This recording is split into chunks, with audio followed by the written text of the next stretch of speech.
All right, so I'm starting a new segment here on the channel. If you don't like seeing Mustang stuff all the time, or maybe if you do like seeing Mustang stuff all the time, if you're a Mustang lover, then maybe you won't be interested in these videos, but it is going to be a somewhat restoration of a vehicle. This is going to be basement builds is what I'm going to be calling it for just every time I post on this, so it'll go into a video lot of that's grouped together of these basement builds. Just putting together something different, unique. It's a car that I've had for a couple years now. I actually got it from my grandfather, who picked it up at, I believe, a sale or an auction. In the condition you see it is how he got it. It did have the original engine transmission in it, but that's long gone because I'm not using that. I'm going completely different style with this build. Something small, fast, kind of think go-kart. So with all that said, this is the vehicle that I'm talking about. And most people probably are looking at it going, what is that thing? It is a 1950 Crosley. So it's just basically a mini car. They only made them for a little while. Like I said, it's a 1950.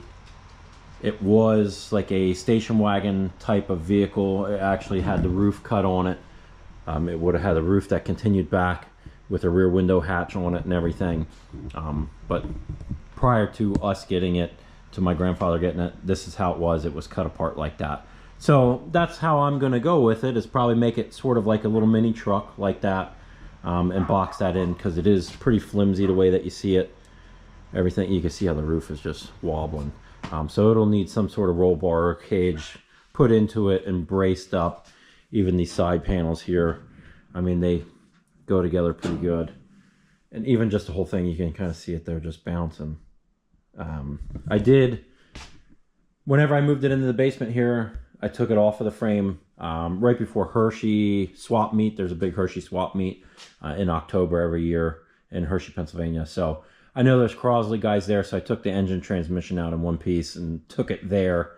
So I wanted to do that quick back in October so I can get rid of that a while, which sadly enough, they're not worth anything. These are not very valuable cars. You can find one put together for really cheap. To put it in perspective, the engine transmission, I got $25 for it, which is just what this market is for them. It's a strange, unique, unless you had one back then, you'd be into them now, but there's not a lot of people that are into the Crosley stuff, I'm sure. And then if they were into the Crosleys and they find this video, they probably would not like me for what I'm going to do to it.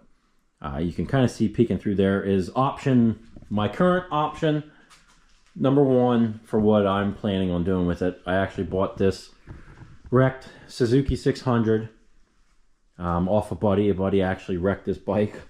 He was okay, but the whole front end is messed up and it was laid down. It had the side cover cracked on it. So, and I've had this bike and this car for, I'd have to think, I'm probably like 8 years or so now at least. And I've had this bike for probably 5. Back whenever I got this bike, I replaced that side cover, flushed out the oil, fired it up, so it does run. It's perfectly fine. So I was thinking of using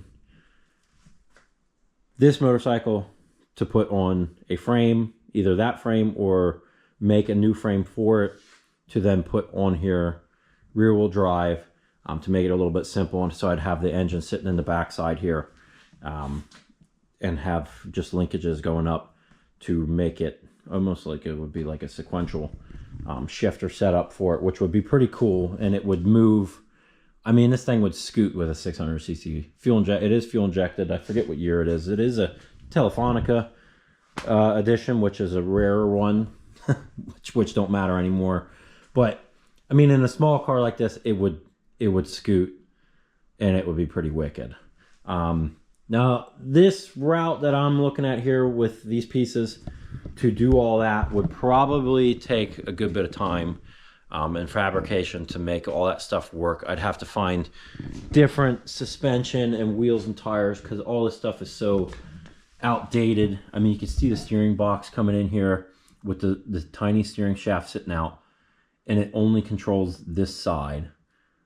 It's just linked to the other side.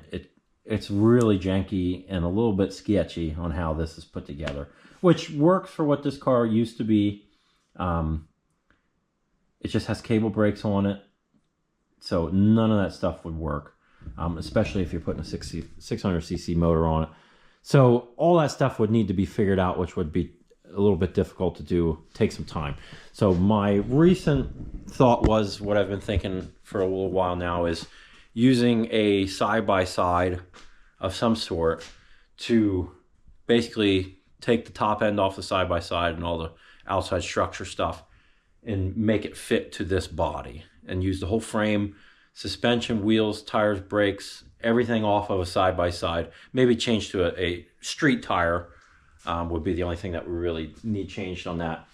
But just drop this body on. There'd be a lot less fabrication involved in that, and I'd figure out all the steering would be done, brakes would be done, driveline would be done, because I'd just be using that. So that's what I'm currently looking for, to see if I can find one reasonably priced for a wrecked one. So I'm looking on Copart right now. So hopefully I can find something that would save a lot of time, make this build go a lot quicker for me. And I think it would be a lot better to use that. It would just be solid if you had a turnkey side-by-side type deal and just change a couple things on it and make the body fit. So that's my thought on it. And just to, give you a little look around on the car. The driveline was up front. It was a 4-cylinder. They didn't make any kind of power in it. Battery block sitting in the front. It's all just old, outdated stuff that just needs updated. But I do have most of the car here. The coolest part is the gauge cluster, which I wish I could somehow adapt that over, because that would be pretty cool. But like I said, I have most of the stuff. The doors, I have the doors sitting up here. Hood, those are seats that I was possibly thinking about because I had them sitting from Mustang. Rocker panels. This is the rear window hatch and the tailgate from whenever it had the back end on it. Some extra wheels and some of the chrome trim and whatnot sitting there. So yeah, different. Just curious if people are interested in it. I mean, I'm going to make videos on it either way. I just think it's going to be a cool side project for me. And actually, I'm going to have a helper on this. This is part of why I would like to do this build, is that I'm going to get my son involved, which I'll have him pop in the video here. All right, so this is Bentley, my son Bentley. He's 5 years old. He's going to be helping me with the Crosley build here in the basement. So, do you have anything to say? Are you excited to build this car? Yes. Are you wanting to drive it when it's done? Yes. Are we going to hit some jumps? Yes. Yeah, okay. So, you may see him pop in the videos. He'll be walking around, probably just playing games off to the side half the time. But he's going to help turn some wrenches. He helped on the green coupe that I did. He helped on some stuff on that, like what, putting on the wheels? Yes. And some other little stuff, helped bleed the brakes and stuff like that. So that's pretty much it. I'll have the next video up on this whenever we get to it. Maybe we'll get the side-by-side to replace the engine situation that I got going on, but and it's for $1 million. Okay, so that's gonna be it for this video. Thanks for watching. We'll be back to the Mustang videos next. This is just the side videos that are gonna be coming up. So thanks for watching. See you in the next video. Yeah.